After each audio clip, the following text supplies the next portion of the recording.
Quel beau générique. Mesdames et messieurs, bonjour. Ça y est, c'est fait. C'était la dernière fois que je vous le disais.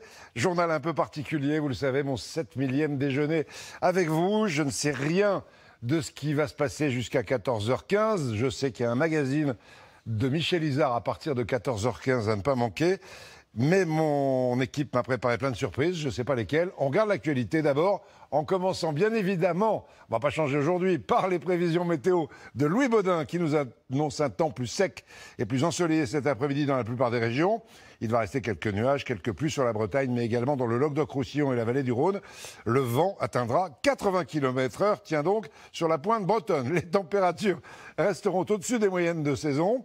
8 degrés à Strasbourg, 10 à Lille, 11 à Tours, 13 à Rennes et Bordeaux, 14 à Lyon, 16 à Marseille et 18 degrés à Ajaccio. En tout cas, les vacances de Noël commencent ce soir, vous le savez. Elles sont si particulières cette année, mais la SNCF attend quand même 750 000 voyageurs dans les gares ce week-end. On a droit de se déplacer d'une région à l'autre. Mais comme on le voit sur ces images à la gare de Lyon, il n'y avait pas la grande foule habituelle ce matin, pas de grand départ avec les skis sur l'épaule pour les stations de sport d'hiver, les remontées mécaniques y restent fermées, mais tout est prêt pour accueillir quand même ceux qui voudront y aller. À Pras-sur-Arly, en Haute-Savoie, Gaël Charnet, son joli bonnet et Éric Nappi. C'est un jour historique. Un début de vacances de Noël enneigé mais sans remontée mécanique. Dans une station qui a perdu près d'un tiers de ses réservations. Et pourtant, certains skieront bien. Les enfants, à qui l'on prépare le jardin des neiges. On va leur proposer du jardin d'enfants, on va leur proposer du ski de fond, du biathlon. Puis voilà, on va essayer d'amuser les personnes qui seront là et qui passent un joli séjour dans nos montagnes. Des vacances pas comme les autres. Sans location de ski, mais avec tout le reste. Des raquettes, des luges, toutes déjà réservées. Voilà tout ce qu'il faut. Donc voilà, peut-être pas de raclette sur les pistes, mais en tout cas, raquettes et luges, faites de la racluge. Les restaurateurs, eux, misent sur la vente à emporter. Et les commerçants espèrent attirer les touristes, plus que d'ordinaire. Car c'est sûr, il y aura des souvenirs à ramener chez soi. On est fin prêt, ça y est, c'est les derniers petits réglages. Aujourd'hui, on met la pancarte, on est ouvert. Venez nous voir, Jean-Pierre, on vous attend. Sans oublier la magie de Noël, dont ces vacanciers auront bien besoin pour se remettre sur pied. Tous préparent donc de quoi vous faire changer d'air et mettre de belles images plein votre tête. Merci pour cette belle boule à neige. Pas de vacances, mais un isolement pour le président de la République, vous le savez.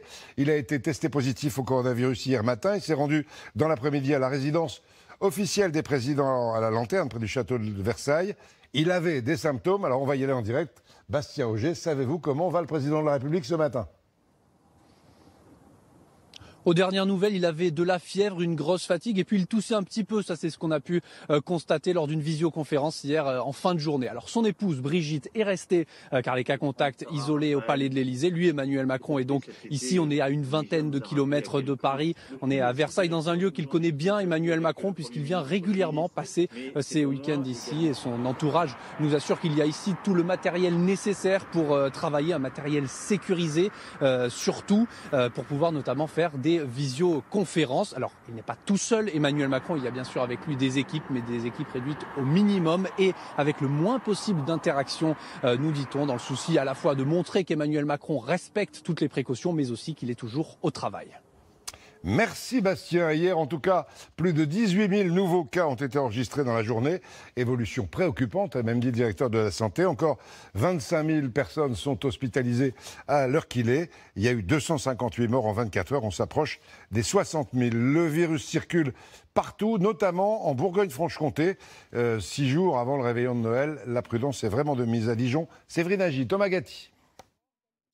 Passer les fêtes en petit comité. C'est fortement recommandé et les Dijonnais l'ont bien compris. Pour Noël, il va falloir revoir le plan de table. Nous, on va être moins de 6 déjà, parce qu'en plus, on a une famille un petit peu partout en France, donc c'est vrai que ce sera très restreint cette année. On fait des fêtes à 28-30 d'habitude, et là on a tout annulé, mais on va le faire cette année comme ça, parce qu'on ne peut pas prendre de risques. Ça ne va pas gâcher la fête, ça va changer des autres débats politiques qu'on fait d'habitude chaque année à table. Ça sera un débat sous le Covid. Pour cette pharmacienne, la question ne se pose pas. Il faut respecter les gestes barrières, même en famille. Le masque, vous allez le porter à table ? Vous allez faire attention, c'est difficile, hein. C'est en Bourgogne-Franche-Comté que le virus circule le plus activement en France. Alors certains habitants sont inquiets. On est un petit peu angoissé quand même. On se pose beaucoup de questions. Il faut être vraiment très prudent, je pense. Il faut bien faire attention. Certains choisissent de se faire tester avant les fêtes. Une bonne précaution à prendre selon ce médecin, mais il avertit, le test n'est pas totalement fiable. Il affirmera jamais à 100% que les gens ne sont pas contagieux. Ils peuvent être contaminés après. C'est une petite sécurité en plus, mais c'est pas une garantie à 100%. Prudence donc, et si vous ne fêtez pas Noël avec tous vos proches cette année, vous pouvez toujours leur envoyer une jolie attention. Eh oui, on aura forcément tous un Noël un peu particulier cette année, mais ce week-end, il y aura sans doute, comme le week-end dernier, encore plus peut-être, encore full dans les magasins. À Montpellier, Aurélie Rel, Lucas Garcia. Plateau du Trigambas ou volaille et foie gras pour Noël. Un dilemme qu'il faut maintenant trancher pour passer commande. Catherine, elle a choisi, ce sera une canette. Les abats, voulez-vous à l'intérieur? Oui, bien, oui. Mon mari il aime bien, mon fils aussi, et moi c'est pareil. Ça revient de mon enfance parce que ma grand-mère élevait des canards. À quelle heure à peu près pour le récupérer? Des commandes différentes des années précédentes. Les gens préfèrent quand même commander des volailles beaucoup plus petites. Et on a vraiment une demande de chapon qui a diminué cette année. Et par contre, les pigeons farcis décollent, si j'ose dire. Claude lui préfère anticiper. Il vient récupérer ce matin le gibier qu'il a commandé. J'avais commandé du filet de chevreuil, un foie gras cru, c'est pour le 24. Pour être sûr de l'avoir. Voilà, sûr de l'avoir. Puis de toute façon, comme il faut faire mariner la viande, si vous voulez, le chevreuil, on peut l'acheter avant. Ceux qui préfèrent les produits de la mer commencent eux aussi leurs achats pour éviter la foule des prochains jours. Je vais prendre du saumon fumé, je vais prendre des Saint-Jacques que je vais faire en carpaccio. Oui, on se fait beaucoup plaisir là, cette année. Dans les magasins ce matin, c'est la course aux cadeaux. Et pas question que ce soit un échec. Il faut trouver la bonne inspiration. On cherche des idées, on cherche plein de petites choses. Ouais. Je suis dans les temps, j'ai posé ma journée, donc il n'y a pas trop de monde. Et puis plus facilement pouvoir poser des questions et se faire conseiller. Le Père Noël n'a plus que 6 jours pour finir de remplir sa hotte.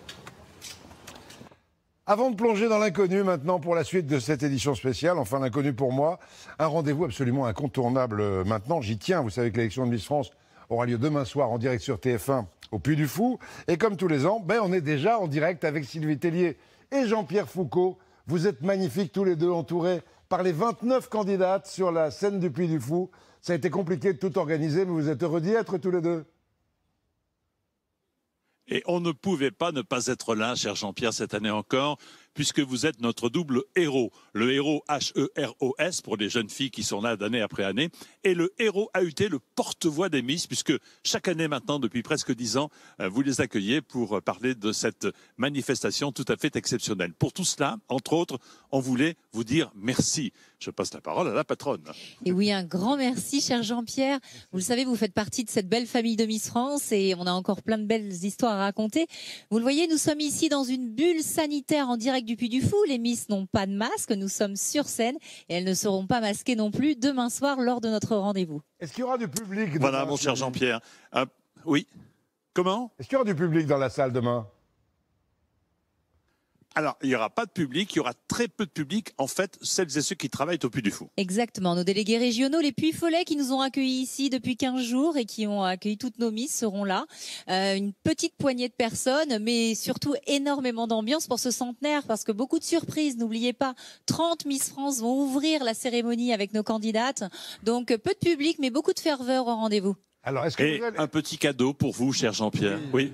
Allez-y, pardon. Je veux savoir, Jean-Pierre, moi je rêve tous les ans de vous voir danser. Oui. Allez, quelques pas demain. Mais écoutez, il faudra encore un peu attendre. Hein. Sauf si vous venez, et j'aurai grand plaisir à vous inviter, chacun avec une partenaire, nous ferons quelques pas. Mais avant de nous quitter, mon cher Jean-Pierre, nous donner rendez-vous. Vous serez avec ma femme, c'est un jury entièrement de Miss. Je serai. Un jury entièrement de Miss, et puisque vous insistez, je vais danser avec votre femme. Voilà, c'est comme ça. Vous l'aurez voulu, vous l'aurez cherché, vous l'aurez eu. Profitez-en. Attendez, oui, allez-y. Est-ce que toutes les Miss peuvent vous dire un grand merci de notre part, de nous avoir aidés d'année en année, et un grand merci pour ce journal qui est le journal des Françaises et des Français. Nous allons vous applaudir. Bravo Jean-Pierre.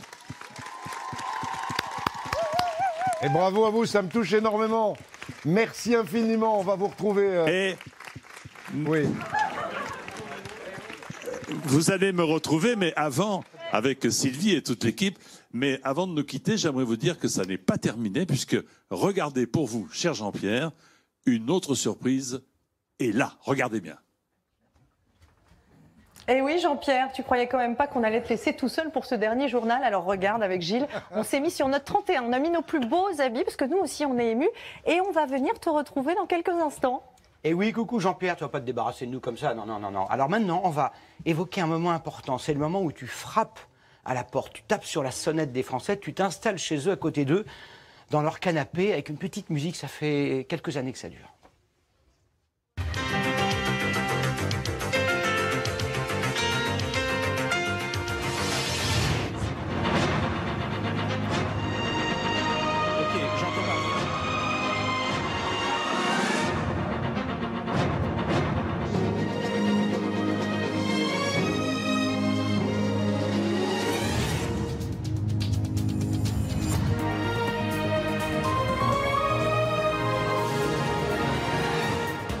Mesdames et messieurs, bonjour. Tout de suite, on jette un coup d'œil habituel pour commencer ces prévisions météo d'Evelyne Delia. Et pour commencer cette météo, mon cher Jean-Pierre, nous allons nous rapprocher du cœur d'une région chère à ton cœur, puisqu'il s'agit, bien sûr, de la Picardie.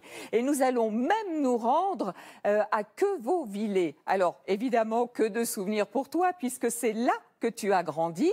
Et je puis te dire que pour ce 18 décembre, journée exceptionnelle, la température à Quevauvillers est exceptionnelle. 12 degrés cet après-midi et il y aura de belles éclaircies. Alors, on est tout près d'Amiens, là où tu as vu le jour, au pied de cette cathédrale, la plus belle cathédrale du monde, comme tu le dis toujours, avec évidemment aucune pointe de chauvinisme. Et puis si l'on prend un petit peu de recul, tu verras que la pluie aujourd'hui, comme tu l'aurais dit, c'est plutôt du côté de la Méditerranée. Alors mon cher Jean-Pierre, si chaque jour de l'année tu as ouvert ton journal de 13 heures par la météo, aujourd'hui on en referme la dernière page avec un peu de brume dans nos yeux embués, mais beaucoup, beaucoup de chaleur dans nos cœurs. Merci Jean-Pierre. Et oui, de la brume dans les yeux. Et merci à Evelyne de m'avoir accueilli quand je suis arrivé. Il paraît que c'était il y a quelques décennies quand même. Il y a quelques temps, mais elle a une forme superbe, je l'embrasse. Et que tu étais à la rubrique tourisme. À un moment, oui, j'ai été pendant 2-3 ans. Déjà je me suis occupé du tourisme. Oui, région tourisme déjà. Elle nous a tout dit au maquillage. Vous faisiez une émission qui s'appelait La Maison TF1. La Maison TF1 que présentait Evelyne, elle m'a accueilli pendant quelques temps, tourisme, région. C'est sympa. Bon, Jean-Pierre, je vois pas comment on peut commencer un 13h un peu particulier sans aller dans une région particulière. La Picardie. Tu sais tout sur la Picardie? Peut-être pas tout, on va peut-être apprendre quelques petites choses.